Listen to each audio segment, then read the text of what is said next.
So since we have three lenders and me being outnumbered 3-1, our pro tip today actually is going to be a favorite of mine, which is don't over leverage. It's really easy to do in real estate, where people just like getting into leverage, and it's complicated and it's sophisticated and all this other stuff. So you mean they're financing too much of their opportunities, so they don't have any equity? I think there's different ways to over leverage. I think there's time and there's money. And I think maybe being lenders, money is the most critical one. But what I'm not saying don't use banks. I'm not saying don't use hard money lenders. I'm not saying don't use leverage or OPM or any of that other stuff. OPM being other people's money. Is that what it is? I just read it. I don't know. I remember a 90s hip hop song that was fantastic, but that's not what we're talking 90s about. What? So anyway, I'm not saying all that stuff. You can absolutely, make bigger gains with some leverage. But speaking for myself, and probably you guys too, I've only lost money on deals that I've had a loan on. If I've been in cash, I haven't lost money on a deal.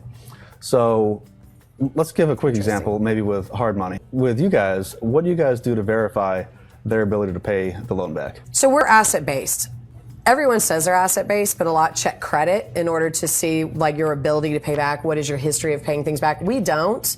One reason being for that is we know most investors are not using their own money. They're probably bringing in a partner, they've got a JV, a second lien, something of that nature. So we are financing the opportunity at a cost basis that we're comfortable if we have to take the project back for any reason, that we're okay, that we haven't lost anything. And that's an important distinction between an asset-based lender and our two guests here, where your primary concern is your lender, you guys is protecting your interest. So if you take the property back, then we're also protecting everyone, because we don't want you to get into a bad deal, because I'm not going to lend on a bad deal. Course.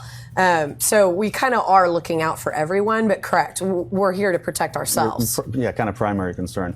So and borrowers from themselves. And the reason I bring it up, I've seen investors that get into 3-4 deals, 20% down on each of them, and then they don't understand that they need to pay interest payments. Yeah. They can't come out of the draw, or they need to pay. Draws are up front. Or you hit something, some kind of snag that costs you money for whatever reason. And then they need to bring another investor in. They're putting 20% down. They're putting a whole lot of money down. Exactly. Yeah, it's definitely a double-edged sword, where you can do really well implementing leverage, but you have to take responsibility for your own business and understand that the hard money lenders may be not necessarily checking your credit, and nothing wrong with your credit being whacked, that happens from time to time, but they're not necessarily always checking your bank statements and your ability to carry the hard money loan.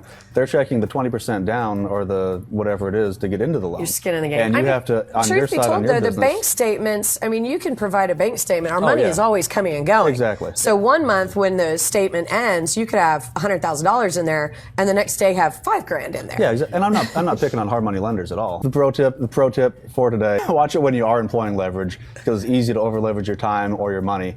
And the fundamental responsibility of you as the business owner is to really take responsibility for the process.